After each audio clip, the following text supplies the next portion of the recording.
In folklore, there are many taboos, one of which involves the last bus that can't arbitrarily take passengers. I work as a ticket inspector for the night shift on the last bus, Route 44. After a few days on the job, I noticed that some people on the bus looked very strange, not like living people. Everyone knows that being a bus ticket inspector was a decent job a few years ago, selling tickets and collecting money. However, with the advent of card scanning machines, my job shifted to supervising card swiping. Initially, people found it novel, but soon the widespread use of credit card scanners rendered ticket inspectors unnecessary. There's a saying on the internet, when time abandons you, it doesn't even bother to say goodbye. I never thought my livelihood would be taken away by a small credit card scanner rather than a more skilled ticket inspector. The company introduced new buses and credit card scanning equipment, and soon more than a dozen ticket inspectors at our bus station were out of work. We stood at the bus station entrance with blankets and buckets, looking like a group fleeing famine. Everyone felt uncomfortable, but we joked, "Generals don't dismount, everyone starts their own business. We're still brothers, and in the future, each of us will be a big shot." We all laughed, got on the bus when it arrived, and I almost cried when I was left alone. I didn't dare take the bus because I always felt ridiculed by their eyes whenever they looked at me. I walked along the bus station, inching my way home. I always turned my head away whenever passers-by looked at me. When my legs got tired and I felt thirsty, I bought a 1 yuan bottle of water by the roadside, looked up and drank, and then sighed. On Douyin, people in their 20s have luxury cars and villas, while I, in my 20s, still don't have a girlfriend. Glancing at the familiar bus stop sign, everything seemed normal, but I felt something strange and noticed a small, unclear line of text under the sign. Wuheng Transportation Company is hiring night shift ticket inspectors. Requirements: age 18-40, good health, cheerful personality, salary 6,000 yuan per month, 5 insurances and 1 fund. Contact Nguidong Phi, phone 139X6. 5 insurances and 1 fund. 5 social insurances include medical and maternity insurance, work injury insurance, pension and death insurance, and housing fund. Bus stop signs often have small ads underneath, mostly scams, but the phone numbers are real, and many people have been deceived. Ads for sexually transmitted disease treatments or small loan companies also appear frequently. Not knowing when this ad was posted, and not truly believing a ticket inspector job could pay so well, I called with the intent to give it a try. As soon as the call connected, I politely asked, "Is this Wuheng Transportation Company? Are you still hiring ticket inspectors?" "Yes, please come to Kijafun bus station." I knew the city bus routes well, so I rushed to Kijafun bus station of Wuheng Transportation Company. I saw Nguidong Phi in the bus station office, trimming his beard with small scissors. After brushing off his beard, he stood up and shook my hand. Feeling a bit uncomfortable, I shook his hand lightly.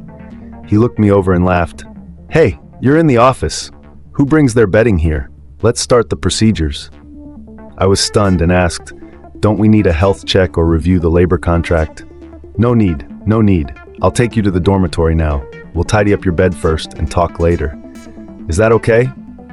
Nguidong Phi took me to a dormitory, enthusiastically helping me make my bed, and his next words left me stunned. He handed me a cigarette and said, "You start tonight. Do you smoke? Huh? No procedures?" Nguidong Phi took a puff of his cigarette, smiling as he exhaled. "You saw the ad, right? Free food and accommodation, 6,000 yuan a month. We distribute benefits over time. We just need you to cover the last bus, Route 44, from 3 to 5 a.m., from Kijafun to Batlong Mountain." I was puzzled and glanced at the passenger terminal outside, asking, "Aren't our buses the latest models? Don't they have credit card scanners?" "We don't have many new buses. Our company has one old bus that runs the night shift. Whoever works the night shift uses the old bus." "Okay, enough talk. Remember to work tonight." Nguidong Phi smiled and left. Unemployment turned into a job opportunity so quickly that it felt like a dream. I woke up at midnight after a brief nap and saw Nguidong Phi's office light still on. He was looking at the computer screen, and when he saw me enter, he squinted, smiled, stood up, handed me a cigarette, and said, "Kid, it's time to work. I have a few things to tell you first. Brother Ngui, go ahead. Our company doesn't have many rules, but you must remember three things. First, no matter what kind of passenger, don't stop them from getting on the bus. If you feel something is off, you can make them get off, but never stop them from boarding. This was natural. Buses aren't private cars, and you'll get complaints if you don't let passengers on. If you encounter someone with mental issues, just drive away. We once had a female passenger with too many unclear and unreasonable reasons. She took out a sanitary pad from her pants and smeared it on the driver's face. True story, reported in the news, making the driver sick.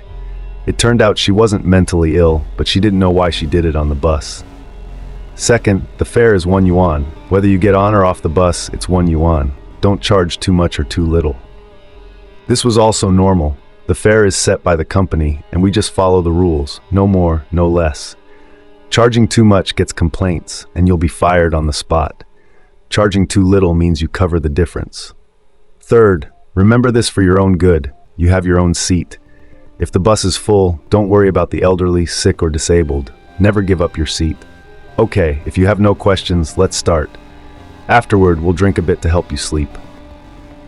I found the old gas-powered bus in a corner of the station. This bus was older than me, but still running. I wondered why Wuhung Transportation Company kept such an old bus. The driver was a dark-skinned man. When I got on, I greeted him, and he handed me a cigarette, which I quickly tucked behind my ear.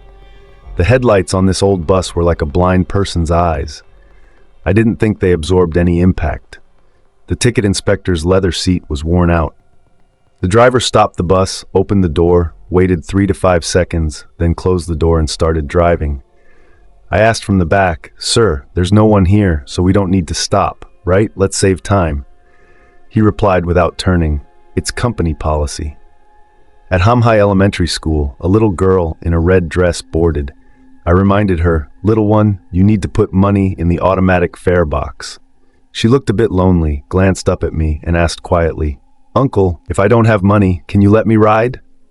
I was stunned for a moment, then smiled, "Sure." I took a yuan from my pocket, tossed it into the fare box, and smiled at her. "This ride is on me." She didn't smile back, but walked indifferently to the back of the bus. The route ran smoothly. Even at night, there were many vehicles, but no traffic jams. We arrived on time. From Kijiafun to Batlong Mountain, the station was empty, with few passengers along the way. The first day on the job went smoothly, a lucky start. Back at the dorm, I brought a basin of hot water to soak my feet. As I soaked, I remembered the cigarette behind my ear, took it out, lit it, and took a puff. I immediately felt a choking sensation and panic. I wondered what brand of cigarette was so strong, and under the light saw nothing unusual, but my hand shook so much the cigarette nearly fell. 3 Guns cigarettes. This brand stopped production over 10 years ago. I remember seeing my grandfather smoke them a few times when I was little, but they're not made anymore. How did the driver find these cigarettes? I took another 2 puffs, and the taste brought back memories. When I was a kid, I often asked my grandfather for one to use as a firecracker. This scent is deeply tied to my childhood. Some cigarettes have been counterfeited, but usually only famous brands like Zhonghua because they yield high profits. If you buy a cheap counterfeit, the ashes will scatter around the room like burning paper, and it's definitely fake and of poor quality. This puzzled me for a long time. On the second day of our journey, I specifically asked the driver where he got the 3 Guns cigarettes, as they are nearly impossible to find now. The bus driver said his children got them for him. I didn't expect his children to be so filial, spending money on cigarettes for him. That night, everything went as usual. The drive to the station was smooth, and I returned without any issues for the next few days. Then, on Friday, I saw the little girl who didn't have money for the bus again, this time wearing the same red dress. She got on the bus and asked, "Mister, can I ride the bus if I don't have any money?" I frowned and looked at her carefully. She seemed to be around 12 or 13 years old, and didn't look like she came from a poor family. Maybe her parents were strict and didn't give her much pocket money, or she was just too greedy and spent her bus fare on snacks. I said, "Sure, I'll let you ride again."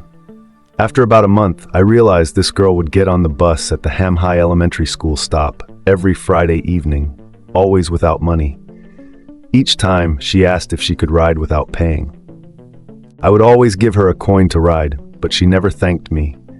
Every time, she would walk to the back of the bus with an indifferent expression, not sitting down, just standing in the aisle and facing the back. Once, unable to hold back, I noticed there were no other passengers on the bus and said, "Little one, if you smile at me, I'll let you ride for free, okay?" Kids should be full of life, not with such an indifferent face. A smile can change the world, and it's a universal language. The girl looked up at me with indifferent eyes, tears welling up at the corners. Her face showed no smile, she just stared at me. I thought she might cry, so I quickly smiled and said, "I was just joking, you can ride for free this time." As I spoke, I pinched her cold little cheek. She walked to the back and stood in the aisle. I said, "Little one, find a seat." She ignored me, looking at me for a while, then said nothing. I asked if she could hold the handrail. If anything happens to a passenger on the bus, both the conductor and driver are responsible. It's our duty to offer seats to the elderly, sick, and disabled. Seeing her hold the handrail, I breathed a sigh of relief. Glancing around, I thought this girl was strange. So many empty seats, yet she wouldn't sit. Maybe she had hemorrhoids, but that seemed unlikely for such a young girl. After more than 2 months of driving, I saw this girl every Friday at the Ham Hai Elementary School stop. She never brought money and always wore a red dress. I mentioned this during a drinking chat with Wei Dengfei. To my surprise, as soon as I finished, Wei Dengfei, looking pale, stood up, trembling as he poured wine, and quietly asked, "Did you say the girl in the red dress gets on the last bus at Ham Hai Elementary School every Friday?" I took a sip of wine and nodded. Yes, she never pays, doesn't sit, just stands in the aisle facing the back. Wei Dengfei, now drunk, said cryptically, "Let the poor girl ride, it's fine." I thought about it. Losing 4 or 5 yuan a month was nothing to me. Picking up a peanut, I said, "But she's quite strange. I've invited her many times and asked her to smile, but she completely ignores me." Bang! The disposable cup Wei Dengfei held fell to the floor, spilling white wine everywhere. He quickly picked up the cup saying, "Don't talk about this again. She just doesn't want to smile at you. Don't talk to her, understand?" Wei Dengfei, having drunk too much, slurred his words, but I was sober. Curious, I asked, "Why?" He rested his head on his arm, mumbling something I couldn't understand. Shaking him, I saw he had fallen asleep.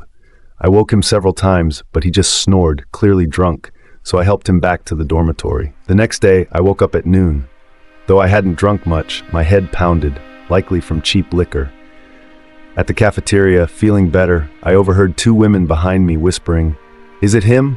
Must be. He's the new conductor on the last bus of Route 44.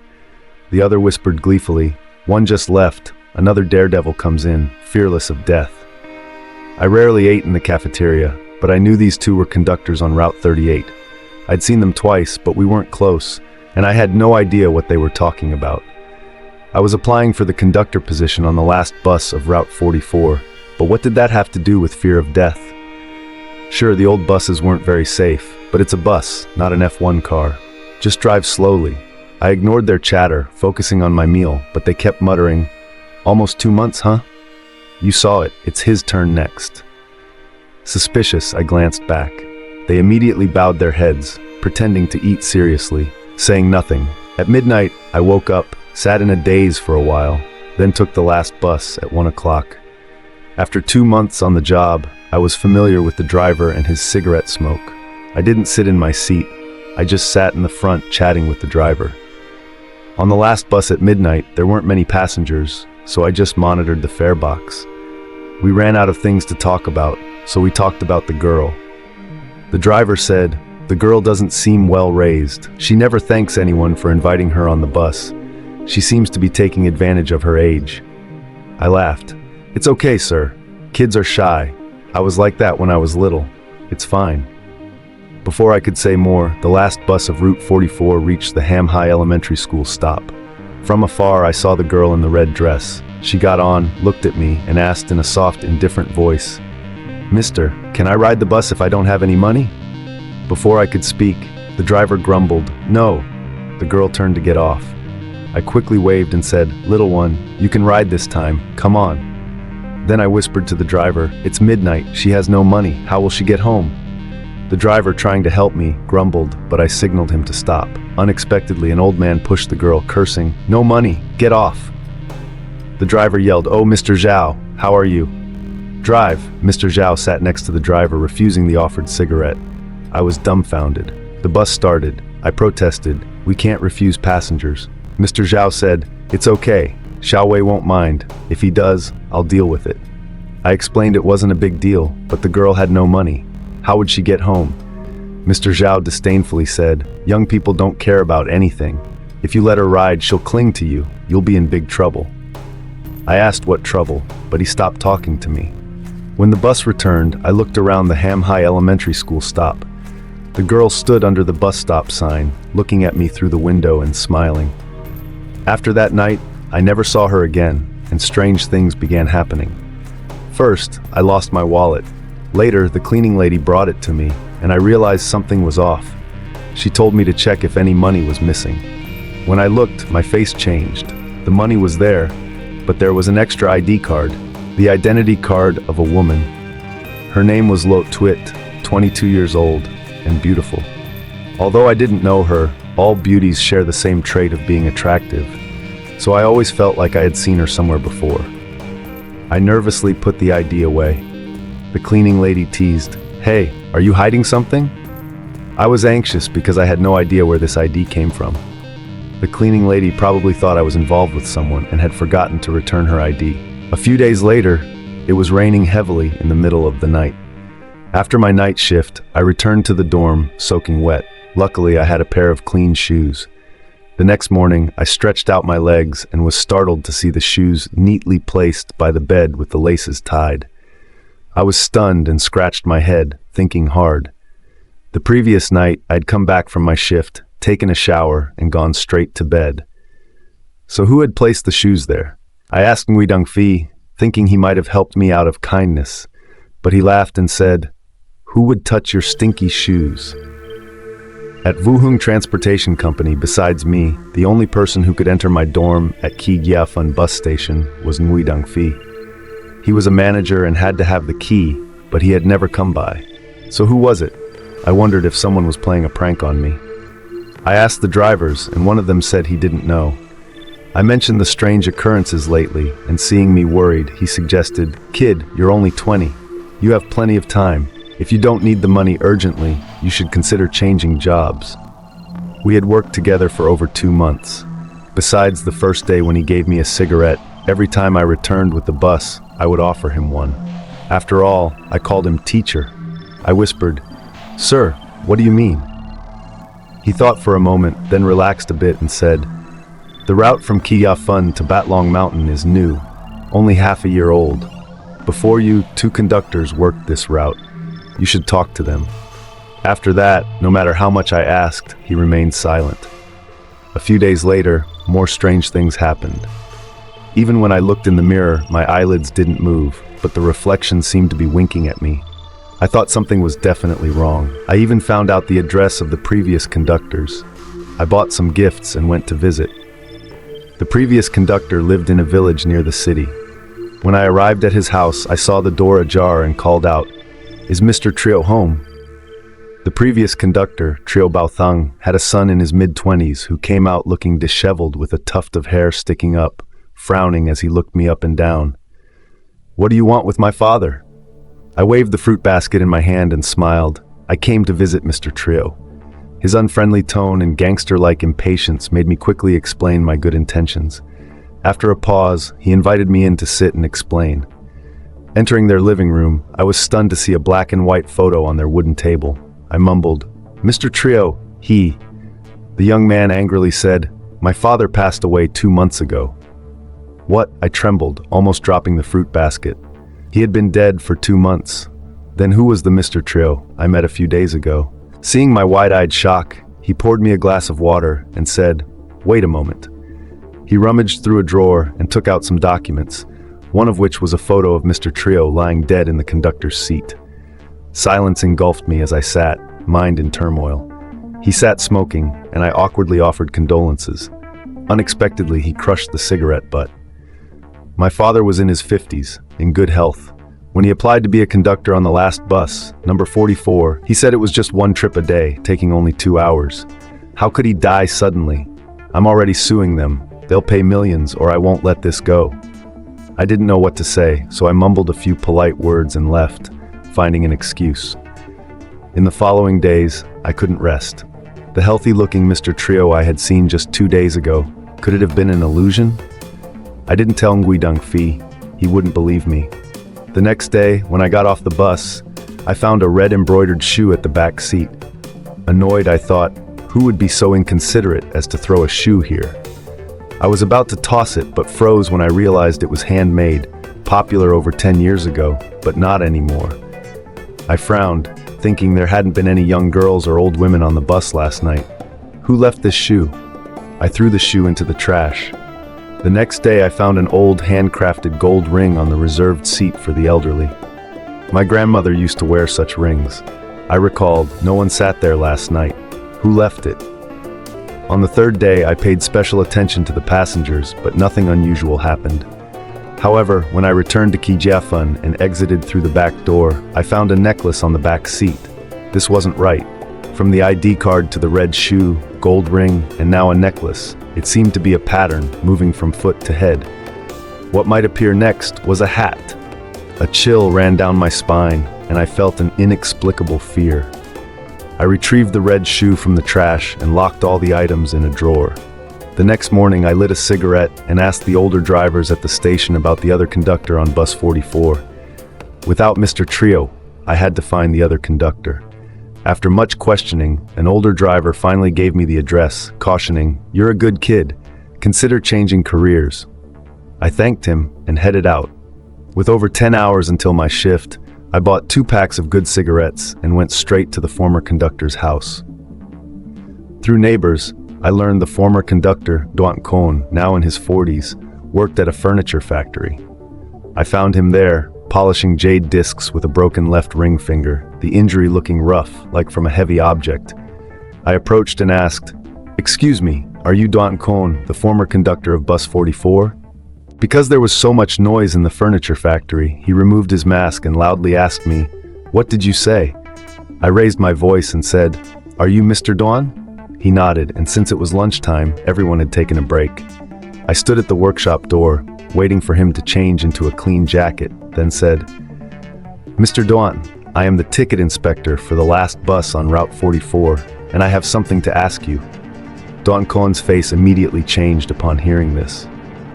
Without looking at me, he said, "I quit that job a long time ago.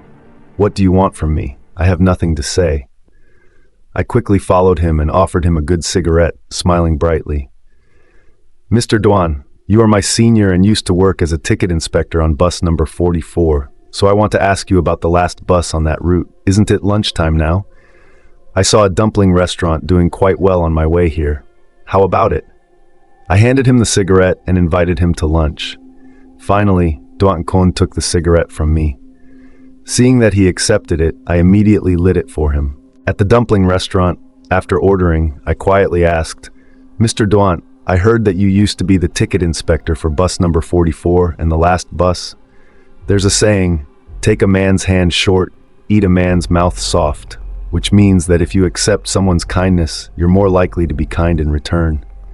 He smoked my cigarette and ate my meal, so his attitude softened significantly and he nodded. He didn't say much after that. I was surprised, poured a small dish of vinegar for Duan Kon, and asked, "Mr. Duan, is there anything unclean about the last bus on Route 44? I tried to ask a leading question, and after stuffing a dumpling into his mouth, he mumbled, "They clean it every day. How could it be unclean?" "Ah, I see." Seeing his response, it seemed he wouldn't tell me anything, so I sighed, thinking I'd better save time and leave early. I called for the bill, and after paying, I politely said, "Mr. Duan, I have some business to attend to, so I'll leave you to enjoy your meal." I had just turned and taken 2 steps when Duan Kon suddenly said to me, "Young man, don't leave yet." He finished his soup and another bite of dumpling, then walked out with me. Outside he burped and said, "If you care about your life, listen to me. Don't take the job as the ticket inspector on bus 44. Resign as soon as possible, preferably today." I asked why.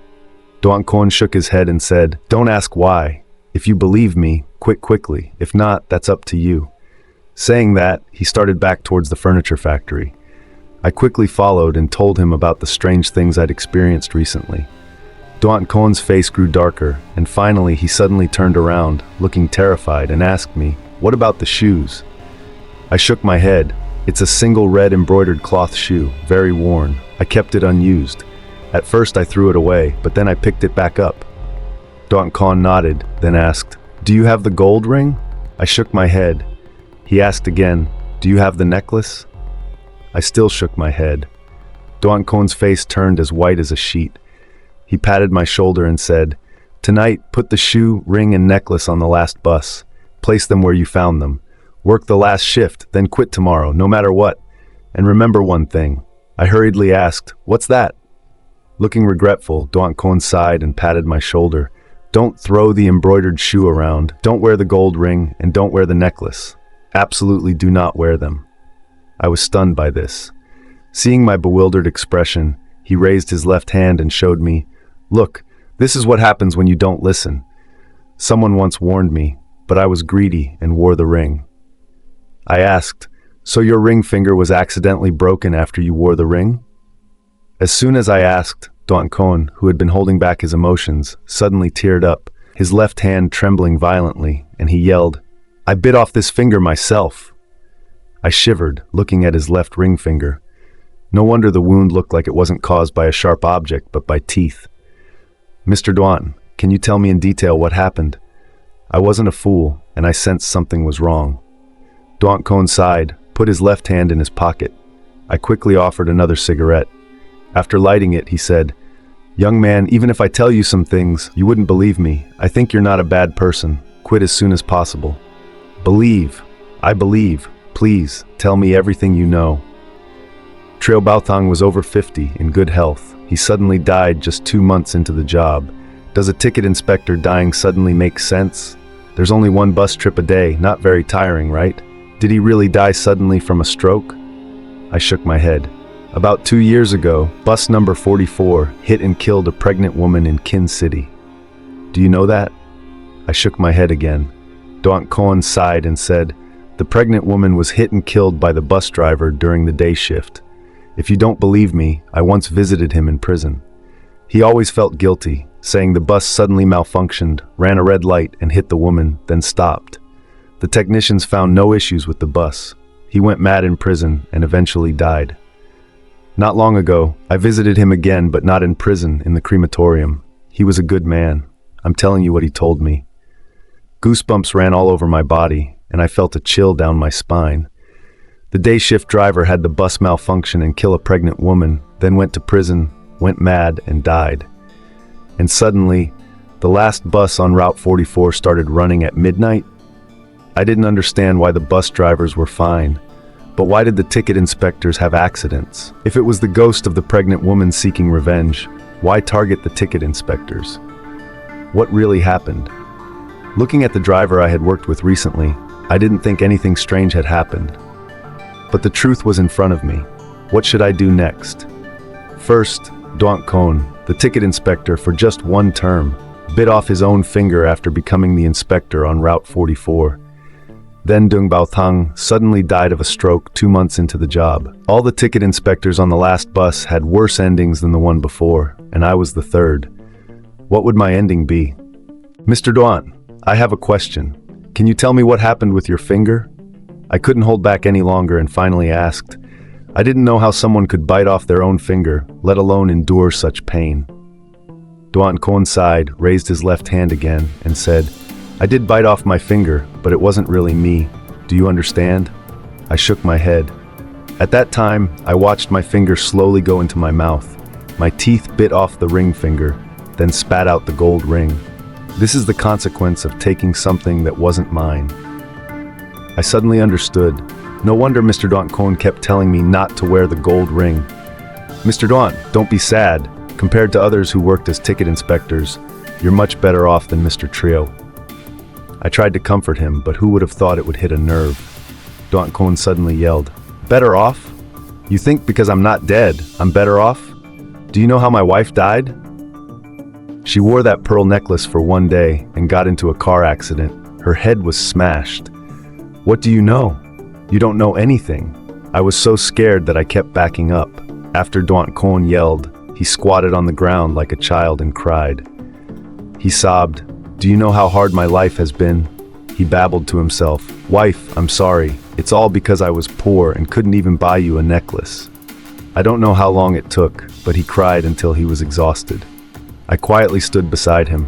He wiped his eyes with his sleeve, patted my shoulder, and said, "Young man, listen to me. Go back and quit as soon as possible." I nodded, bought him another pack of cigarettes, and before leaving, he seemed to remember something and said, "One more thing. Don't open the ticket inspector's seat, no matter how uncomfortable it is. Do not open it." Trio Baothang opened the seat and died suddenly. Remember that. I wanted to ask why, but Duan Kon had already turned back towards the furniture factory.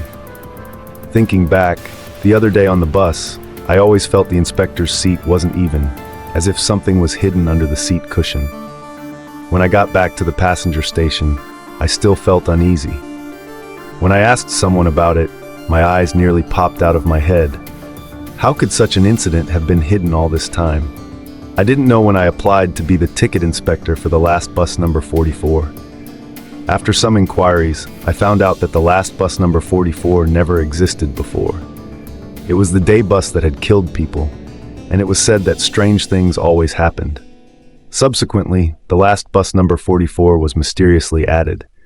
Most notably, the new buses without inspectors had credit card swipe machines and cameras. Only the last midnight bus still used the old bus style. The most exaggerated part here is that the last bus wasn't removed by the Wuhung Transportation Company, but was an old used vehicle bought with money. This bus was previously a hearse used by the crematorium and funeral home to transport the dead and ashes. After purchase, it was converted into a bus. No mistake, something is definitely happening here. Thinking back, the two previous ticket inspectors on the last bus, Trio Baothang, had died. Duan Kon didn't die, but his end was the saddest. He was supposed to die but loved his wife so much that he gave her a pearl necklace of unknown origin. In the end, his wife became a sacrifice to the demon in place of her husband. According to this rule, all who apply to be ticket inspectors on bus number 44 must die. Could this be a case of soul rebirth that the folklore often speaks about? Luckily, I have neither a wife nor a girlfriend. Though poor, I am not greedy for money. When I discover assets of unknown origin, I keep them waiting for the owner. Otherwise, I might end up dead like Teacher Duan. On my way home, I kept thinking that I couldn't be the ticket inspector on the last bus anymore. What excuse should I use to resign from Guidang Fi? While pondering, my phone suddenly rang. As soon as I picked up, I froze at the first sentence. "Get to the hospital quickly. Your grandfather has had a heart attack. He might not make it this time," my dad called, without even a greeting. His voice wasn't loud, but it was extremely urgent. My heart trembled, my hands started shaking, and I even felt a chill down my spine. My grandfather's sudden heart attack, could it be related to me? I hurried off the bus, directly took a taxi to the hospital, and saw my grandfather in the hospital room. He squinted his eyes and covered his face with an oxygen mask. His breathing was extremely difficult, needing a ventilator to sustain life. My parents and relatives stepped out with red eyes. My dad said, "Grandfather wants to talk to you alone." My mom was heartbroken and wanted to cry. I walked to my grandfather's bed. He trembled, raised his hand. I hurriedly held his withered hand. He smiled and said, "Tilwian, when did you meet this child?" I was stunned. Initially, I didn't understand. I thought he was asking if I was seeing someone. He always cared about this. Knowing his heart wasn't healthy, his biggest wish was to see me marry and have children soon.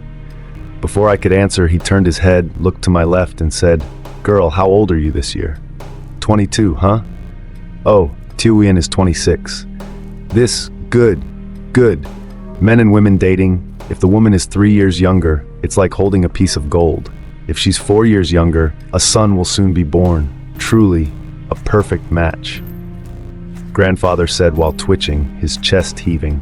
"Girl, Tilwian has been stubborn since childhood, but he's really an honest person. When you become a couple, you should listen to him a bit more." Grandfather looked to my left, occasionally talking and nodding, finally extending his left hand, grabbing something in the void, then extending his right hand to hold mine, and placing the two hands together. Tia Wien, this young girl has had a rough life since childhood. If she wants to live with you, you must treat her well. I was stunned in place. Seeing me in a daze, Grandfather sternly said, Tia Wien, what's wrong? Are you unhappy? This girl's eyebrows are beautiful, eyes big, and she's willing to follow a poor kid like you, and you're still not happy? Hurry, quickly marry her. Grandfather's tone was very harsh. His body was in great pain, but he still smiled. I thought he was delirious, so I hurriedly nodded. Sure, I will definitely treat her well. Hearing this, Grandfather stiffened and wanted to sit up. I quickly leaned down and put my ear close. He panted and whispered, Tell your dad to bury me under our house's gate 3 days after I die. Our house has 2 gates. Bury me at the north gate, with my head facing north and my feet facing south. You must make sure Dad does this exactly. I was dumbfounded, not understanding why Grandfather wouldn't be buried in the family cemetery, but under the house gate. Why do this? I've explained in detail to your dad. Go outside and call them in. Grandfather looked at me intently, then glanced to my left. When I left the room, my parents and relatives ignored me. After they rushed into the room, they quickly arranged for Grandfather's discharge and return home. Grandfather passed away. They said he left with a smile. My parents and relatives didn't know why he was so happy. I called Nui Dung Phi, briefly explaining the situation. He didn't have time to console me before I hung up. My parents and relatives were arranging Grandfather's funeral, while I went to an empty field alone. I yelled in the field, What are you? If you have the guts, come get me. What the hell were you thinking attacking an old man? After cursing for who knows how long, I squatted by the field and started crying. I didn't know if Grandfather's death had anything to do with me. Hearing what Grandfather said, I felt he wasn't confused before he left. When I was young, I heard the elderly say that when a person is about to die, their yang energy is extremely weak, and they will see some filthy things. My impression of Grandfather was always very mysterious. In the early days, whenever the family was poor, he could always magically get money and food. But whenever I asked about his past, he remained silent. This time, I couldn't understand the meaning behind his chosen burial place either. I felt helpless and scared, not knowing what would happen next. After a week of mourning at home, after Grandfather's first 7 days, I returned to work. My mood was much better, understanding a lot. Buddha said that after death, there is nothing left. Everything turns to dust. Grandfather's passing can be considered a blessing. Taking a taxi to Kijafun bus station, I didn't even have time to drink a sip of water and went straight to Ngui Dung Phi's office. He was filling out documents. Seeing me burst in, he looked up and asked, Is it you? You're back? Have you settled your family affairs? I nodded and said, Ngui, I want to resign. I hesitated and stammered for a while but couldn't find any other excuse, so I got straight to the point. Ngui Dung Phi was stunned and asked, You've been doing well. Why do you want to resign? Is it because of your family? I said no. These days I have other things to do, so I want to quit. Ngui Dung Phi, who was smiling, suddenly turned serious, saying, What can be so urgent that you need to resign? Has something happened? If it's urgent, I'll give you a few more days off. Before I could speak, Ngui Dung Phi started talking again. Every word was very reasonable. Finally, he smiled meaningfully. Do you remember the unusual welfare distribution I mentioned to you? I nodded. He said, After working for half a year, the company will provide a private car. After working for a year, the company will provide a 100 square meter house. This is not unreasonable. I was slightly happy but silently cursed. Not even the shadow of a private jet had appeared in half a year. There were already 3 ticket inspectors on the last bus number 44, but look at the 2 before me. Did any of them end well? And since I applied for the ticket inspector position on bus number 44, my grandfather suddenly died of a heart attack. I didn't know if this was related to bus number 44, but it was too coincidental. My face was still a bit blank. Ngui Dung Phi patted my shoulder and said, If you're tired, I'll give you 3 more days off. Cheer up. Shall I take you to a nightclub? The girls there are really fresh. No. I'm not going. I walked out of Ngui Dongfi's office. At this moment, I felt that Ngui Dongfi was extremely unreliable.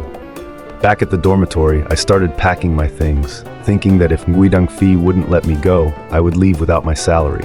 I glanced at the woman's ID in the drawer, the red embroidered shoes, the ring, and the necklace, thinking that these should be left on bus number 44, just place them there and leave.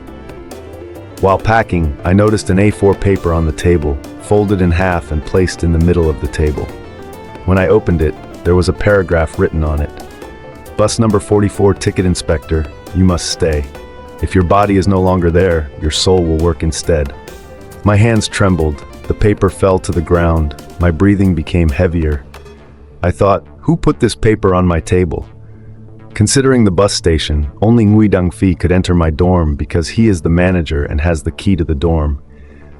Did Ngui Dongfi see that I wanted to leave and deliberately scare me?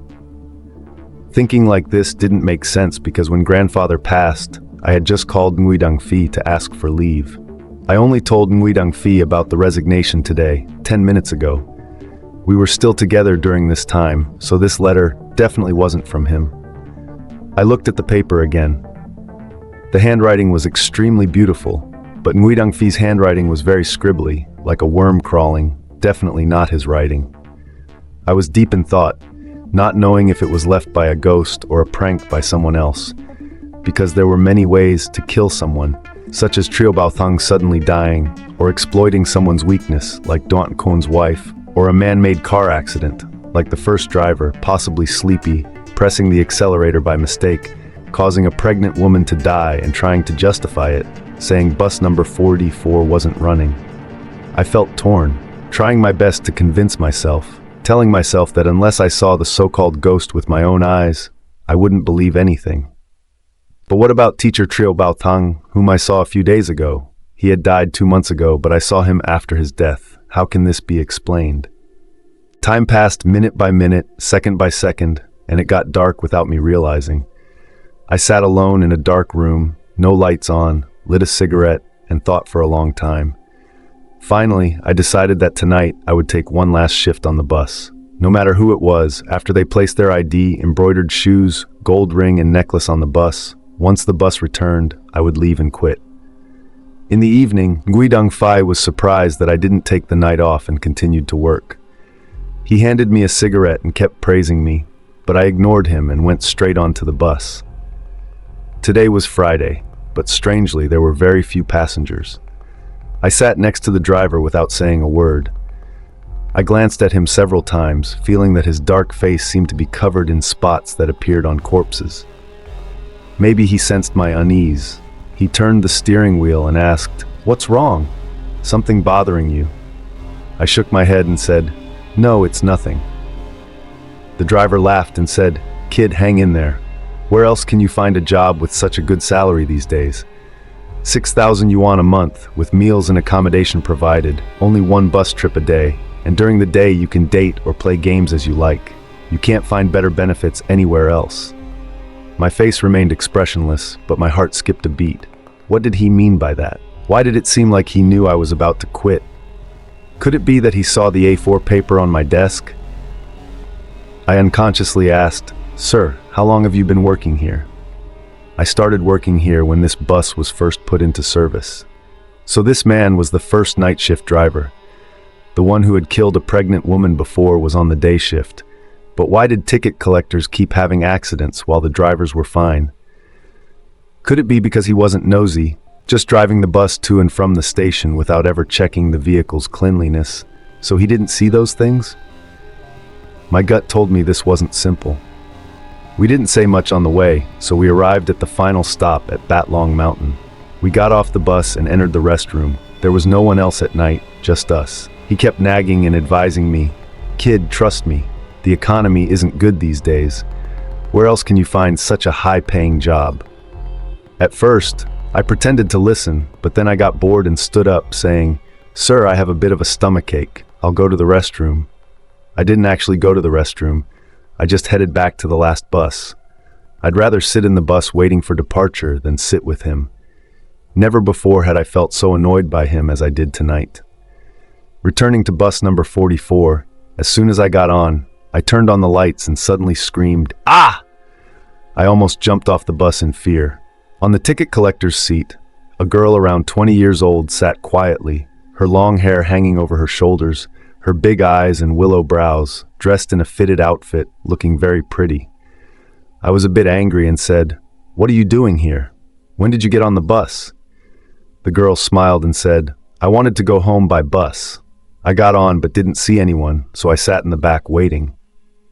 I got on the bus from the back door, and when I turned on the lights, I suddenly saw a sharp-faced person. I patted my little heart that was beating wildly. Damn it, I got scared. To maintain the face I had just thrown away, I asked her who she was. Time passed like that while I waited for the bus to depart. The girl laughed out loud and said, "I'm a ghost. Is that okay?" Seeing her playful nature, I wasn't too angry and laughed. "All right, but now you have to get up. Find a seat you like below and sit there. You can't sit in this seat." "Why?" She blinked her big bright eyes, asking innocently. "Because this is my seat," she smiled sweetly, which made me happy. Talking to a beautiful girl was refreshing. My second thought was, crap! Ngui Dongfi had said that no one was allowed to sit in the ticket collector's seat. Coincidentally, the driver had returned by now. He immediately turned the bus around, drove a few laps without finding anything unusual, and my suspended heart gradually settled down. Talking with the girl on the way, I learned that she was from the Academy of Fine Arts and had just passed this year. I laughed and asked if she had a boyfriend. She said yes, and her boyfriend was also a ticket collector. I laughed, about to joke with her if her boyfriend looked like me, when the bus arrived at the stop at Ham High Elementary School, and a little girl without bus fare was standing by the stop sign. Since my bus was heading towards Ki Gia Fan, and the stop where the little girl was standing was towards Batlong Mountain, the driver didn't need to stop. I glanced at the little girl through the window. She was smiling sweetly at me, and it felt unsettling, but I didn't care and continued talking to the girl in the back seat of the bus. She seemed to read my mind. Before I could ask, she smiled and said, "You look a lot like my boyfriend." I even thought she was an expert at flirting. She was very good at teasing. It's like when you drive a taxi and have friends or brothers with you. All kinds of things happen at night. Beautiful girls get on, and then there are all sorts of flirts, eventually getting robbed, and a bunch of rich guys rush in to help, showing her what a strong, perfect man looks like. Lost in thought, I suddenly startled, leaned forward, and saw the little girl without bus fare standing by the road, smiling at me again. What the heck? Wasn't this little girl just at the Ham High Elementary School stop? I glanced at the sign. It read, Ham High Elementary School. My whole body felt electrified. I thought, why are we back here? I had been so engrossed in talking to the girl in the back that I hadn't noticed what the driver was doing. I rushed up and asked, "Sir, why did you drive back?" The driver looked confused, leaned out, and said, "I didn't go the wrong way." This time, the two of us stared at both sides of the road. After confirming we weren't lost, we sped off. The little girl in the red dress appeared on the roadside ahead again, smiling at me. My body was covered in goosebumps. I wanted to scream but found I couldn't speak, as if an invisible hand was choking my throat. I could breathe, but couldn't yell. I turned to look at the back seat. The beautiful girl from the Academy of Fine Arts had long disappeared. My whole body shook, nearly collapsing. I remembered the driver hadn't stopped the bus earlier, so how did she get off? Terrified, I reminded the driver to drive seriously. I finally understood why Ngui Dongfi had said no one should sit in the ticket collector's seat. I saw the little girl in the red dress standing by the road again, smiling at me, and the stop sign next to her still read Ham High Elementary School. I recalled a death loop story about a man biking his wife home at night.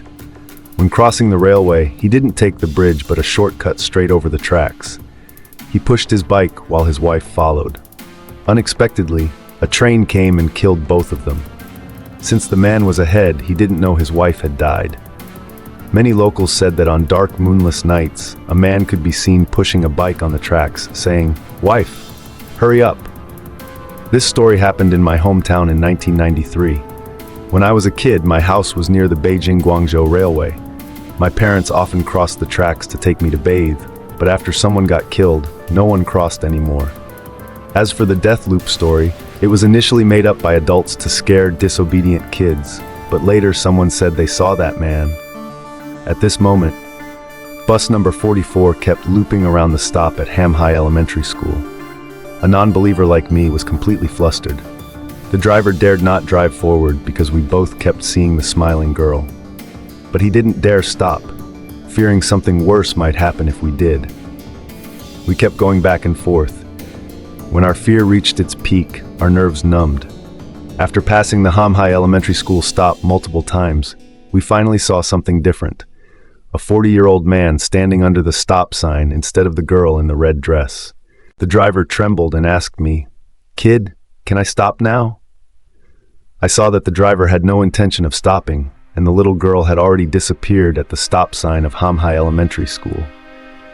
The driver even slammed on the brakes, finally stabilizing the car, wiping his sweat with a small handkerchief. The door opened, a man got on, and both of us were stunned. The guy was wearing a large trench coat, like something a wizard would wear. After getting on, he glanced at us, and I whispered, "Brother, we just met by chance. No grudges or grievances. If you want to kill me, but please don't harm my family, okay?" The driver was too scared to speak, standing behind me silently.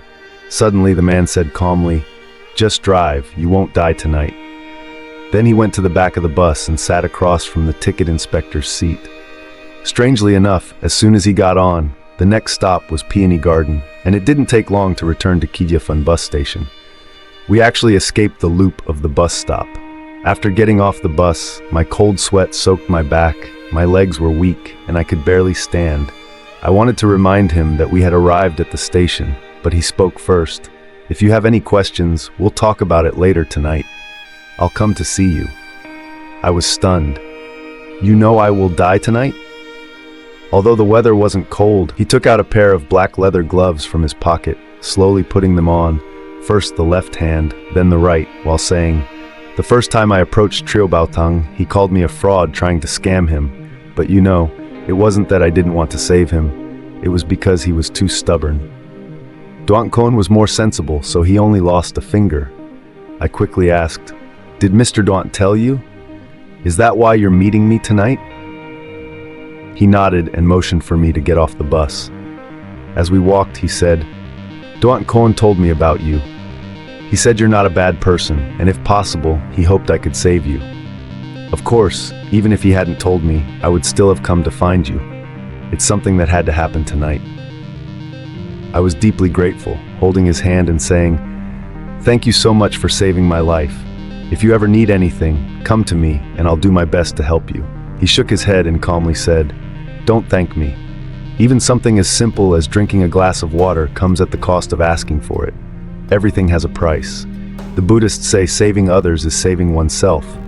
I helped you because I need your help. What can I do for you?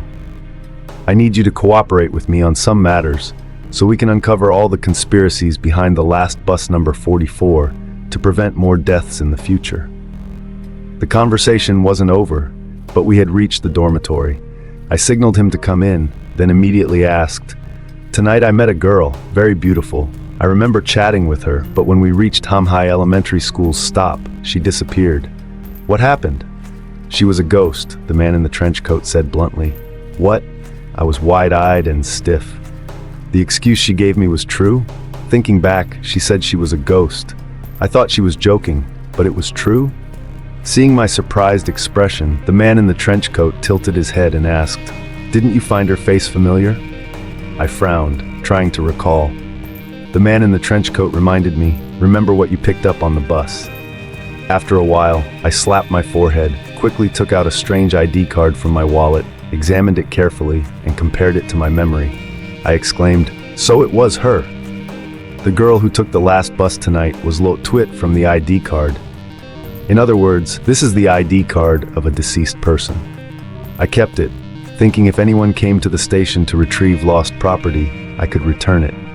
I didn't expect the owner had been dead for a long time. The man in the trench coat reminded me, "Remember the girl who couldn't afford the bus fare? Didn't she look familiar?" I scratched my head and said, I have social anxiety. I can get acquainted with everyone, but I can't remember all at once. The man in the trench coat smiled for the first time, but it was a contemptuous smile. She is also lo tuit. That's her appearance when she was young. She died at that age, so her spirit remains that size. The grown-up lo tuit you saw was just an illusion. I mentioned the strange scenes before my grandfather died. The man in the trench coat pondered and said, "It's possible that lo tuit followed you then." I gritted my teeth and asked, "Did she kill my grandfather?" The man in the trench coat thought for a moment and shook his head. "Probably not. Of the 3 initial ticket inspectors of the last bus, only you haven't been killed. If she wanted to kill you, she would have done it long ago. You've been working for nearly 3 months, and the other 2 had accidents within 2 months. And you're special because you're the only one who received the ID card." I asked, "So lo tuit only gave me the ID card? The other items were given to all 3? "Yes, and she hasn't killed you yet. I'm curious why." I recounted all the strange events since my first day on the job. The man in the trench coat suddenly realized, "She still has some conscience. It's not bad, at least you invited her on the bus, so she held back and didn't kill you immediately. But something is still off. I'll continue investigating in the coming days. Meanwhile, give me lo tuit's ID card." I had sorted out the causes and consequences. On my first day, I saw this little girl without money. It was reasonable to kick her off the bus, but I thought, where could a little girl go at midnight? Paying her fare wasn't a big deal. Then I received her ID card, shoes, necklace, and ring, but I didn't keep them for myself. Is that why she didn't kill me? "Brother, what should I do next?" "Keep going. With me here, you'll be fine, as long as you trust me." I nodded heavily, then asked, "Mr. Donkon told me never to open the ticket inspector's seat. Do you know what's inside?" "I know," he turned and said. "Donkon warned you. I told him, some things are better left unknown. Curiosity killed the cat. Don't open that seat, and don't become another stubborn trio Baothang." Before he left, I asked, "Brother, what's your name?" "Ghost Hunter." As I heard those words, he was already out of the dormitory. Just when I thought he was gone, a head suddenly popped up outside the window. He looked at me deeply and said, "Oh, the driver who was with you, don't bother him unless necessary, and don't believe everything he says." "Why?" No one answered me, and when I went outside, there were only buses parked silently in the station. With the help of the ghost hunter, I was no longer panicked. No matter what he said now, I wasn't afraid. When the bus started moving again, I instinctively kept my distance from the driver, but acting like that was too obvious, so I sat behind him and made casual conversation. He assumed I wanted to resign and kept talking non-stop along the way, which really annoyed me. I didn't know if men could have menopause, but if they did, it must be him. When we reached Batlong Mountain Station, I didn't even enter the staff dormitory. I just stood outside smoking. If I stayed in the room, he would always try to lecture me like someone experienced, but the problem was he never made sense. It was all just nonsense repeated over and over. After smoking, I returned to the bus, sat in the ticket inspector's seat, and thought to myself that with the help of the ghost hunter, I could still keep this job. I only needed to be on duty for 1 trip each day, earning 6,000 yuan. Where else could I find such a good job? As long as I worked peacefully, nothing should go wrong. But when I thought about the girl sitting in my seat that day, I felt a chill run through me. Because the bus had reached the last stop, the lights inside were off, and I sat alone in the dark bus. Thinking about this made me a bit scared. I clasped my hands together and raised them above my head, chanting, "Buddha's in the sky, Jesus, Jade Emperor, Buddha, please bless me. Amen, amen." As I was mumbling, a voice suddenly sounded in my ear. "Hey, what are you doing?" I turned and looked, and the moment I saw the person clearly under the moonlight, I shivered and almost screamed in fear. A girl in her 20s emerged from the back door of the bus. She was wearing a tight-fitting cowboy outfit, with a standard figure that was both voluptuous and shapely. Her long hair and stylish scarf made her look fashionable and seductive. It was Lu Tuyet. "Oh my God, don't come near me!" I jumped out of the ticket inspector's seat, ran to the driver's console, and turned on all the lights in the bus. Although the ghost hunter said Lu Tuyet wouldn't harm me at this time, When I saw her again, my scalp still felt numb. "Sis, I beg you, I'll go my way and you go yours. We've never had any enmity and we have no current grudges either. You have no reason to harm me. I even invited you on the bus. You can't repay kindness with revenge. Please don't come here." Lutuet stepped forward in her small high heels, and I jumped onto the central console, flailing my hands and shouting, "Don't come here!" Ding! Lutuet let go of her delicate fingers. A shiny coin fell into the money box. She crossed her arms and smiled. "My fake boyfriend, you seem too tense. Your death has nothing to do with me. If you're looking for someone to take your place in the afterlife, pick someone else. We have no grievances. Don't come over." Lutuet was stunned. Her brain seemed to short-circuit, and it took a long time for her to react. She cheerfully said, "You really think I'm a ghost, don't you?" "Huh?" I froze for a moment. She walked over to me, grabbed my hand, and asked, "Is it cold?" I said no. She then placed my hand around her slender waist and asked, "Is it cold?" I said no. Seeing my confused expression, she chuckled and said, "Hey, do you want to touch my chest to see if it's cold?" As if possessed, I stupidly nodded. "Yes, you wish." Lutuet pushed my hand off her waist, stepped forward in her small high heels, sat not far from the ticket inspector's seat, and crossed her smooth, sexy legs. I scratched my head and walked over to ask, "How did you get off the bus that day?" "I always get off at Star Square, didn't you notice?" Star Square is the stop before Hamhai Elementary School, which means that day when I was stuck in the station loop, she had already gotten off the bus? No way, was I so scared that I hallucinated? "So, are you really Lutuet? Are you really a ghost?" I asked, probing, initially very scared, but the scene just now was like a stone thrown into a calm lake, making my mind ripple and linger. Gradually, I was no longer scared. She was surprised and asked, "How did you know my name was Lutuet?" I instinctively searched my wallet, remembering that the ghost hunter had taken my ID card, so I asked, "Did you lose your ID card?" Lutuet was a smart girl. She immediately stood up and walked to the ticket inspector's seat, stepping in her small high heels, and asked, "Did I drop my ID card on this bus? No wonder I couldn't find it." Wait, did she drop her ID card on this bus? In other words, she didn't intentionally throw her ID card away, and she wasn't a ghost? My head was a bit muddled, so who was lying to me, and what was hidden behind this? If Lutuet deliberately threw her ID card on the bus and said she accidentally lost it, then I picked it up and used it to talk to me. What was the purpose of this? Seduce me? I don't think so. I'm a broke and girlfriendless loser, nothing but a worthless waste, not even worth using.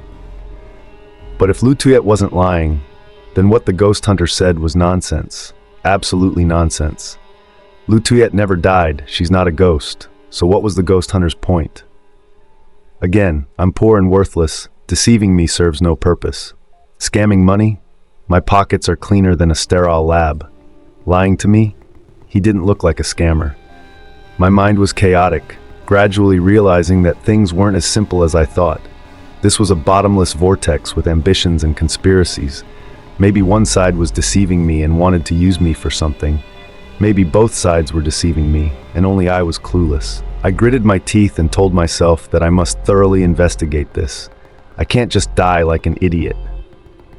Just then, the driver returned, and when the bus started, I said to Lutuet, "Beauty, there's no one on the bus now. Why don't you come sit with me and chat for a bit?"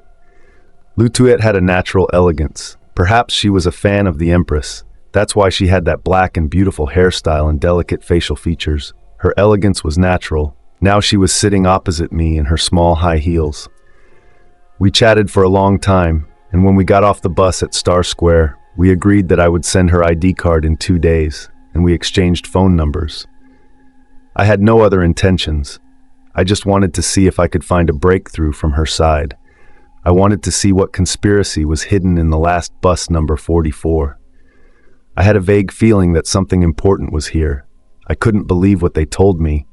Absolutely not. As for truth or lies, I could judge with my intuition. The journey was smooth, nothing strange happened. After the bus returned to the station, I was lost in thought. The driver called me off the bus, but I ignored him. I was thinking about all sorts of things I might encounter along the way. Initially, I met a little girl who had no money to ride the bus. Then the soul of Zhao Baothang chased her off the bus. Since that day, strange things kept happening. Then my grandfather suddenly had a heart attack, passing away without saying anything clearly, in his sick bed. I wondered who he saw in his delirium. And then I wanted to resign. Right at that time, a paper appeared on my desk. If I dared to leave, my body would die, and my soul would stay. Then Lu Shui appeared at this moment. Could it be that she wrote the note? But how could Lu Shui get into our bus station? She quietly walked in like that without being a ghost. If it wasn't Lu Shui, then who could it be? After thinking about it, the only person who could enter my dormitory was Wei Dengfei. Could it be? As I thought about this, an idea quickly flashed through my mind. It didn't make sense. When I applied for the job, Wei Dengfei let me start without saying anything, and then gave me 3 rules that I must not break. After breaking the first rule, strange things happened one after another. After breaking the 3rd rule, Lu Shui appeared. Why did Wei Dengfei set those 3 rules for me? How did he know? Could it be that Wei Dengfei is also a ghost? My mind was in turmoil. My intuition told me that Wei Dengfei was not a simple person. He must know some secrets. As I was thinking, Wei Dengfei called out from afar, "Ju Yuan, what are you doing? Come here and have a drink."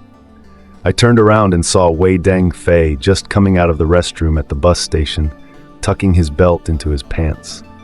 My name is Tang Ju Yuan. This name was given to me when my grandfather was playing mahjong. My family said that a child was about to be born and asked my grandfather to name it. At that time, my grandfather was lucky, saw the flowers blooming on the Haidilao moon crown, hung the 90,000th card, and waved his hand saying the child's name would be Ju Yuan, implying a prosperous future. To this day, I have not seen where my luck lies, but my grandfather always confidently told me, "Little Yuan, don't panic when you grow up." I had been working here for so long, Wei Dengfei had never called my name. After all, he was older than me. Tonight he suddenly called Ju Yuan, which surprised me greatly. After getting off the bus, I went to take a shower. When I arrived at Wei Dengfei's office, he had already prepared food and drinks. It seemed he wanted to drink all night. "Come on, sit down." Wei Dengfei gave me a small chair. I sat opposite him, took a bite of food. He immediately smiled and asked, "Hey, how have you been lately?" I was stunned. "What? Is work still good?" I nodded. "Still good." "That's right, so if you have nothing to do, don't think about quitting. With our job and benefits, such good benefits are hard to find elsewhere. Many people want to get in but can't. Why would you want to quit? Our Wuheng Transportation Company is great, a standard that others can't compete with." I mumbled, raising a glass with Wei Dengfei, becoming more and more puzzled. In the end, I couldn't help but ask in a low voice, "Brother Wei, why did you give me those 3 rules back then?"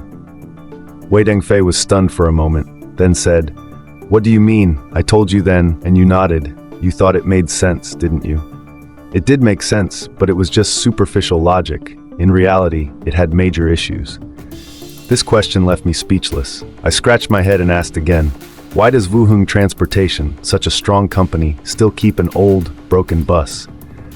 "Brother Wei, look, the entire bus station is full of new model buses, but only this old air brake bus is bigger than me."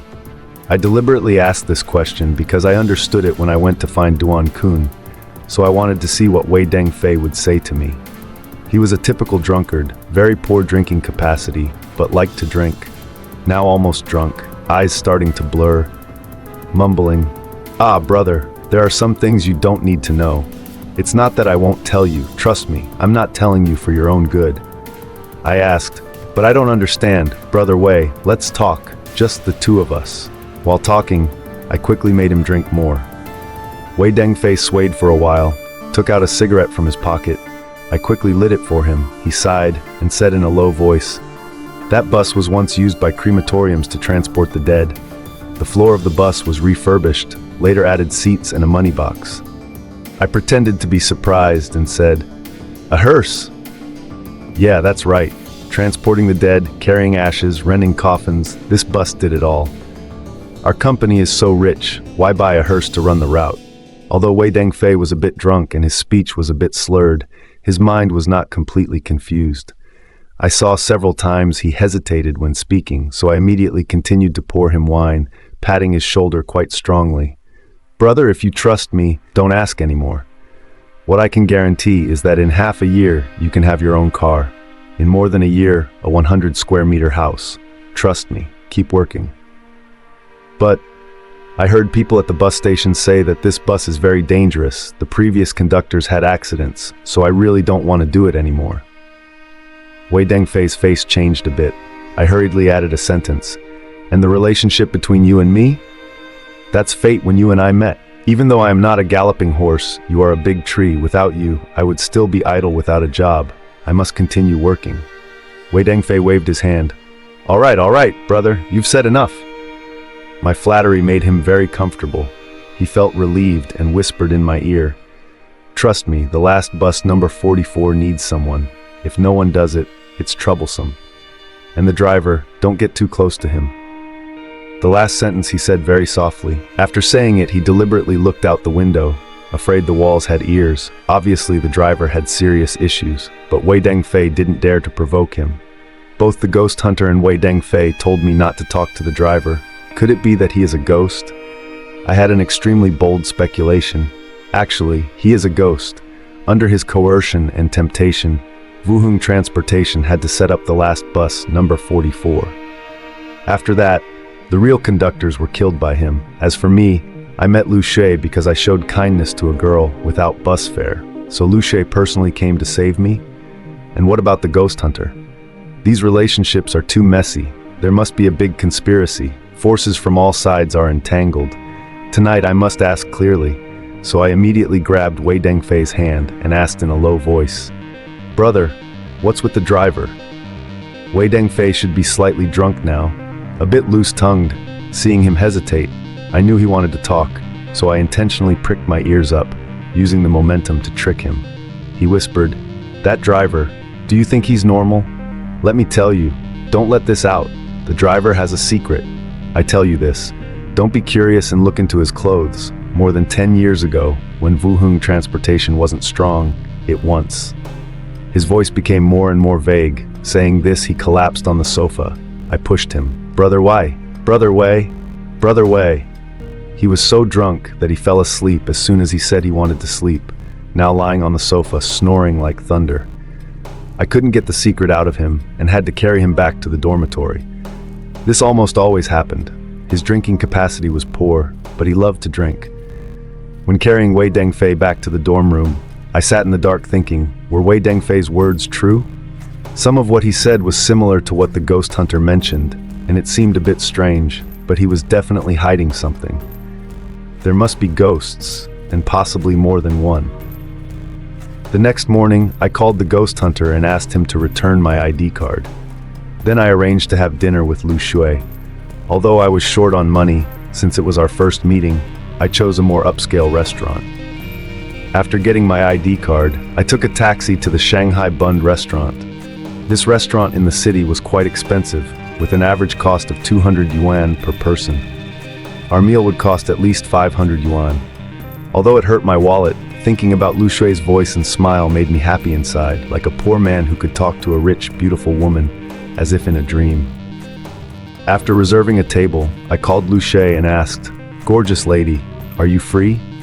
As I spoke, her flowing long hair and tight jeans appeared in my mind, so beautiful that I almost laughed out loud. If you're inviting me to dinner, then I'm free. Her voice was as clear as wind chimes, mixed with giggles. I quickly said, Of course, come to the Shanghai Bund. I'll be waiting there. My mouth was boasting, but my heart was bleeding. Reading the menu at the Shanghai Bund almost made me cry. Each dish cost more than 100 yuan. I didn't dare to order food, glancing outside. When she arrived, my eyes almost popped out. Wearing a white shirt and tight jeans, it seemed she knew I liked this style. Tsk, long live tight jeans. A gentle breeze like a mischievous child blew her hair and scarf. As she walked in, I stood up and shouted, Over here! A group of people turned to look at me. Lu Shui smiled at me and sat across from me, asking, Have you ordered? While placing her bag down. No, I didn't know what you like to eat, so I waited for you to order together. Go ahead, order whatever you like. Lu Shui was not too reserved, enjoying looking at the menu. I noticed many beautiful women were foodies. When talking about food, everything else could be set aside. She ordered several dishes and asked if I wanted anything specific. Seeing her so excited, I set the ID card aside and focused on the meal. How to start a conversation. The food was beautiful and delicious, and dining with a beauty made every dish satisfying. After the meal, I hesitated and asked, "If there's nothing else, may I invite you to a movie?" Lucia looked at me, placed her napkin down, and with a half smile said, "You men are all the same, treating yourself to dinner first, then a movie, and eventually dragging someone to a hotel at night, right? Huh?" I was flustered. "No, I really want to invite you to a movie, nothing else. You don't know, in my hometown there's a saying, iron can't turn into gold, but a man who is always honest and reliable is known far and wide." Lucia laughed so hard she trembled, looking at me with amusement. Dating me isn't that simple. I shook my head and smiled. "No way, you already have a boyfriend. I'm just here with you. It's like admiring a famous flower that already has an owner. How could I relax? No, I mean, how could I steal someone else's love?" We stood up together and Lucia put on her sunglasses, softly saying, "I lied to you, I don't have a boyfriend." I really didn't care if she had a boyfriend or not. I came today to return her ID card and see if I could ask her some questions. I took out my wallet, retrieved the ID card, and handed it to her. She glanced at it, about to put it in her bag, then suddenly shivered, looked closely, and said, "This isn't my ID card." I was stunned for a moment, took it back from Lucia, looked at it from all sides, and then said to her, "Well, maybe this is just a common case of a bad ID photo, but it looks pretty good to me." As I spoke, I took my ID card out of my pocket and said, "Look at me, don't I look like Eddie Peng? But somehow, this photo looks like Wang Baoqiang." Lucia was not amused by my humor. She seriously said, "The photo is of the same person. The information is correct, but this is not my original ID card." I frowned, thinking carefully. Could the ghost hunter have given me a fake ID card? This made things difficult for me, and I said, "I have no reason to fake your ID." Lucia said, "You don't even have the capability to switch wallets. Let me ask you, has anyone besides you touched my ID card?" I said, "A guy in a trench coat about 40 years old, he..." Before I could finish saying he claimed to be a ghost hunter, Lucia threw the ID card away. For some reason, just as I was about to pick it up, she sternly said, Don't touch it. This ID card has been faked by a ghost. That guy in the trench coat is a ghost." What the heck? My eyes widened, about to burst. The ghost hunter said Lucia was a ghost, and now Lucia said the ghost hunter was a ghost. Who was telling the truth and who was lying? When I was little, I heard from the old folks in the village that ghosts only came out at night and didn't dare to face the sunlight. At this moment, Lucia was standing under the sun. 2 hours before, I met the ghost hunter for the ID card, and he was also under the sun. So, who is real and who is fake? Brother Tang, don't see that guy in the trench coat again. He's a ghost, and sooner or later he'll kill you. I agreed, but it always felt strange. The first time we met, she called me so kindly, but I shouted, which made me feel embarrassed. But if it was true as I had guessed, did the ghost hunter tamper with it when I was stuck in the station loop? Did he deliberately use this trick to scare me, make me surrender, push me to the brink of mental collapse, and then suddenly appear like a god to save me, making me trust him, and then use me for bigger schemes? In that case, the girl without bus fare might not be Lucia when she was young. After all, college girls change a lot as they grow up. Who knows what she looked like as a child? While we waited for a taxi, I wondered, could the note left in my room have been written by the ghost hunter? He said he would help me, and he needed my help. Did that mean there was something I had to stay to help him complete? Our train of thought was interrupted when the bus arrived. We went to watch a horror movie together, and I must say, watching horror movies is a crucial skill for dating. Lucia sat next to me, occasionally clutching my arm tightly. I could feel her heart pounding against her chest. I thought to myself, if she's afraid of ghosts, then she's probably not a ghost, right? After the movie, we went shopping. Although it cost a lot of money, I was very happy. When I actually find a girlfriend like Lucia, I will definitely spend all my salary on her.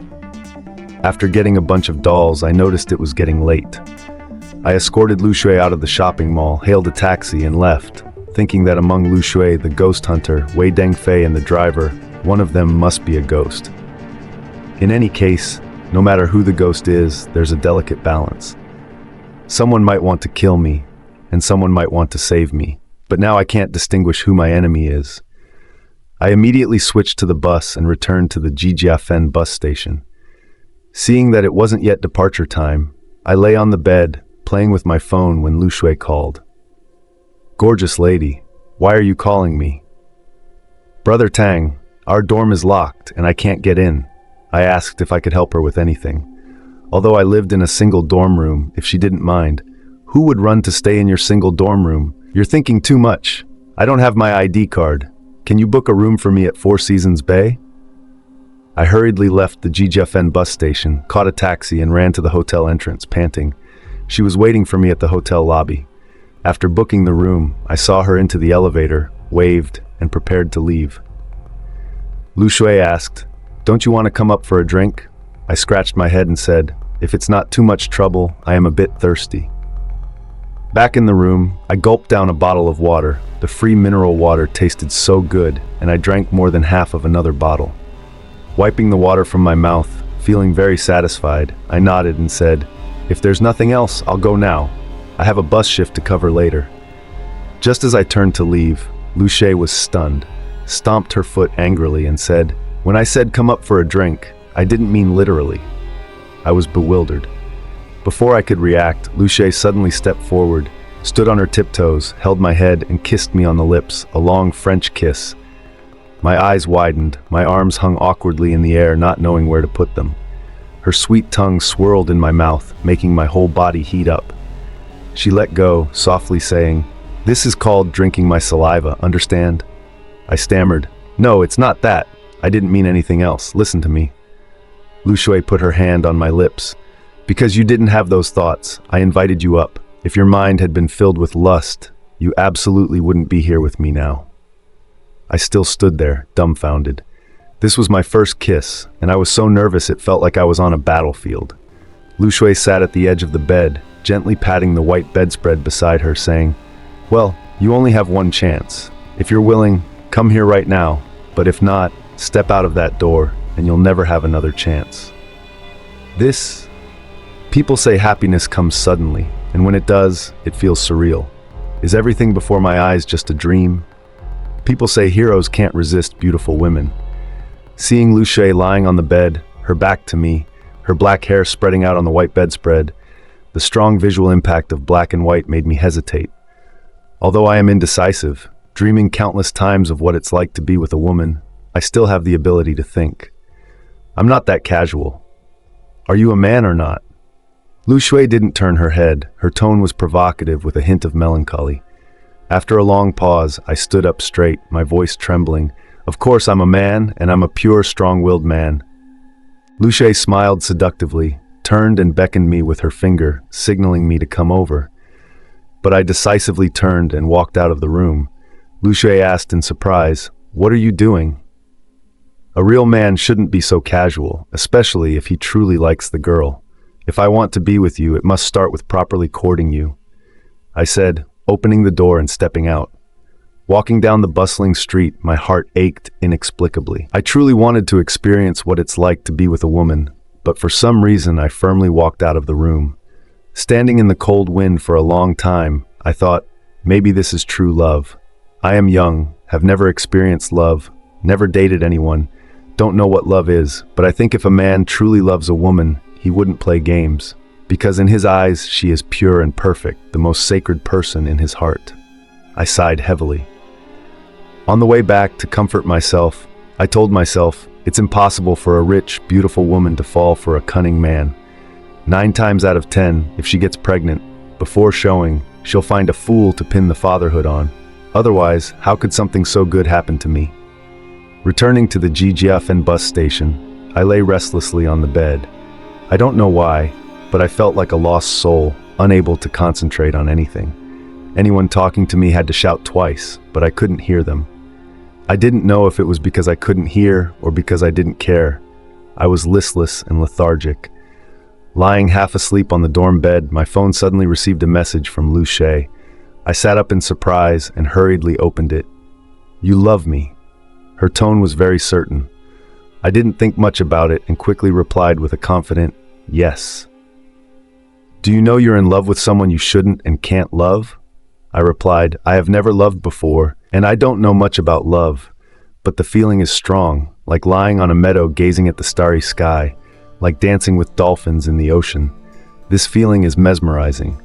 I think this might be the starry sea and lifelong goal I pursue, so no matter the outcome, I am willing to devote my life to it. Luce said I was a fool. I didn't call her back because the bus was about to depart. Although the company forbids using phones, no one cares about our last bus trip. Even so, I hadn't figured out how to respond to her. After getting on the bus, I was still in a daze, and there was something I couldn't understand.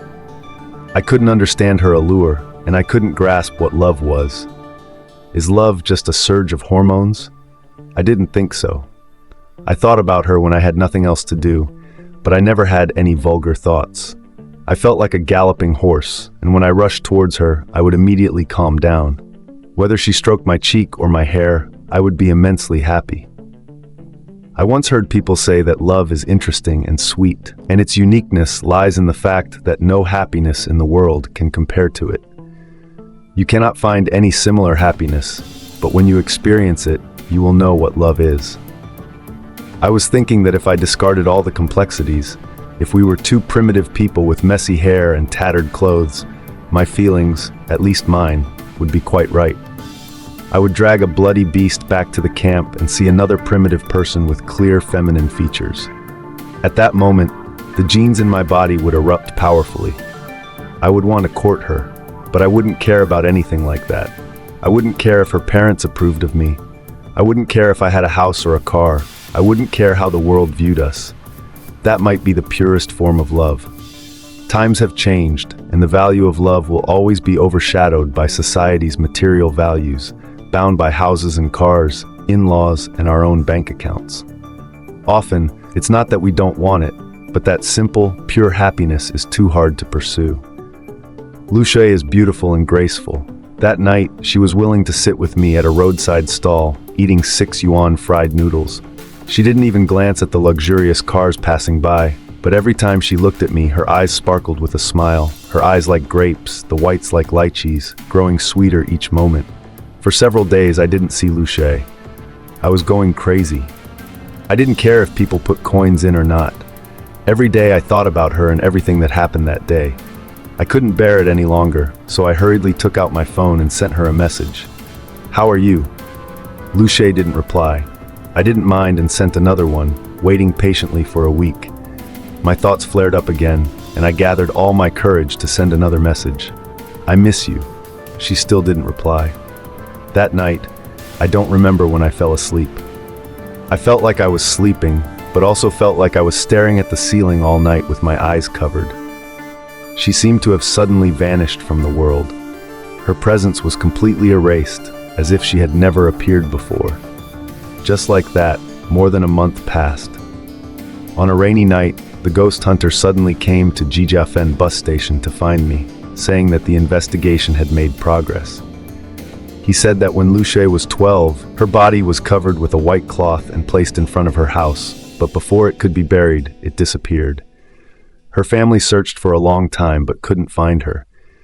I asked, "You mean to investigate Luce's background, we first need to find her body?" The ghost hunter nodded and said, "Yes, we need to go to her hometown, Chi Village, also known as Shizai Village, to find out where her body is. If we find it, we can address the problem. We just need to make her appear and ask her why to save you." On the surface, I nodded, but inside I thought, so this ghost hunter is also a lying expert. His nonsense level must be actor level. He keeps saying she's a ghost, but has no convincing evidence.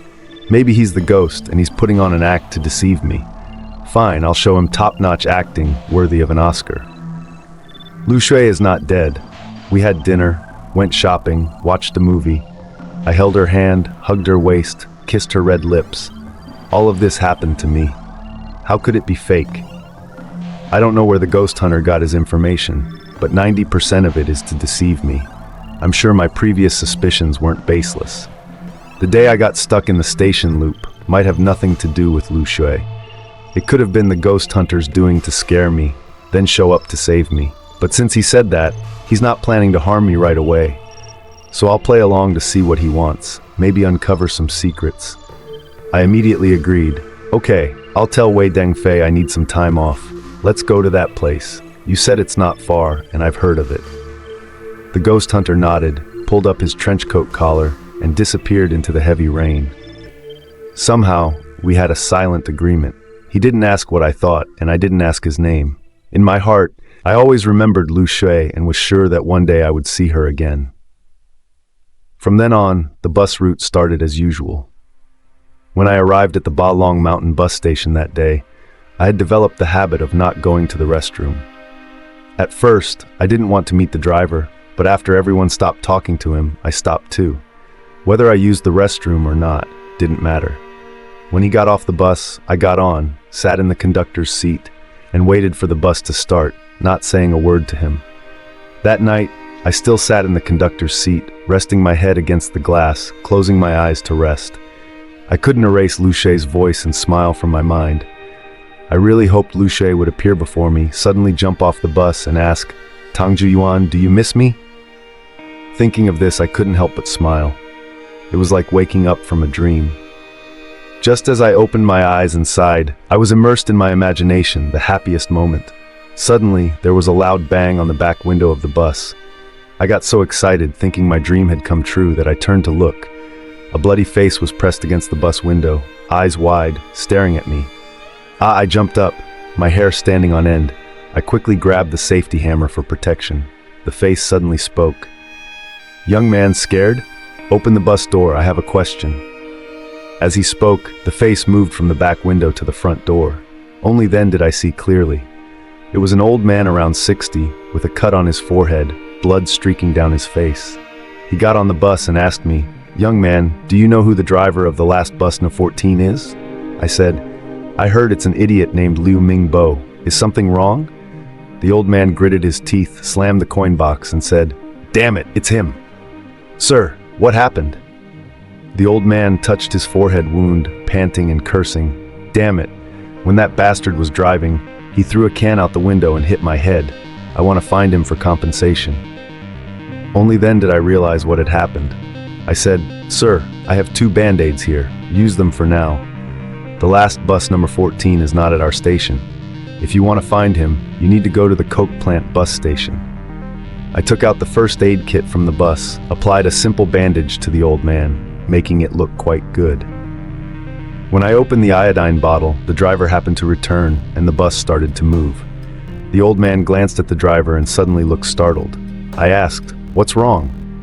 The old man shook his head, whispered that it was nothing, then took out 10 yuan from his pocket, stuffed it into the coin box, and said, "Young man, you're very kind. I'll give you a little extra." "Wait," I shouted, but the 10 yuan had already been put in. I jumped up and said, "The company prohibits overcharging. Sir, do you have a key? I need to open it." During this time, I rarely talked to the driver, and his face was not friendly. He immediately snorted and said, "The company is in charge. Do you think I have the key? No exchange, no refund, that's the rule." I couldn't advance this money because we couldn't touch any money in the coin box. It belonged to the company. I sighed, but the old man waved his hand, saying it was fine. It was fine for him, just 10 yuan. He didn't care, but I cared. As the conductor, I had to oversee this. Wei Dengfei had told me 3 rules, the second being no overcharging or undercharging. I had already violated 2 of the rules. Tonight, I must not break the 3rd one. If Wei Dengfei found out, he would scold me to death. On the way, I kept muttering to myself, what would happen? Please don't let any more ghosts come. I'm not too scared, but I can't take it. I just want a peaceful life with some money. When the bus finally arrived at the Hamhai Elementary School stop, I saw the little girl in the red dress standing under the bus stop sign, staring at me. But this time she wasn't smiling. My heart trembled, and it told me it was going on strike. I intended to run and tell the driver not to stop, but from a distance, the girl was signaling to catch the bus. Originally, the driver had a rule. When the bus arrived at a stop, no one needed to stop at the parking lot because the door would always be open for them. Now, I feared I would encounter something strange again. Unexpectedly, when the bus stopped at the Ham High Elementary School stop, the girl didn't get on but went to the back door and said to me, "Uncle, get off. I have something to give you." Panicked, I said, "Why don't you get on the bus? Uncle invites you." The girl looked at me, then at the old man standing next to me, his forehead covered in blood. She shook her head in fear. The sight was so ferocious that even the child couldn't help but be scared. No wonder she didn't dare get on the bus. Blessing or curse, I couldn't avoid it. I gritted my teeth and got off the bus. The girl quickly took 2 movie tickets out of her pocket, handed them to me, and said, "She asked me to give these to you so you could forget her quickly." I looked at them, took a deep breath. These 2 movie tickets were for the horror film Hearse that I watched with Lu Shui. After buying the tickets, she said it was her first time watching a movie with a guy. I wanted to keep these tickets as a beautiful memory. Giving me the tickets like this, was she trying to draw a clear line, pretending nothing had happened? My heart suddenly tightened. I hurriedly called Lu Shui, but her phone kept reminding me it was turned off. At that moment, it felt like the world's light had gone out. I rushed back to the bus and took a small potted flower from the conductor's seat. It contained orchid seeds. On the day of the movie, at the cinema entrance, a boy proposed to a girl with a bouquet of red roses, a romantic scene. I asked Lu Shui if she liked roses. She said she liked orchids. At that time, I bought orchid seeds online. Now they had grown a bit.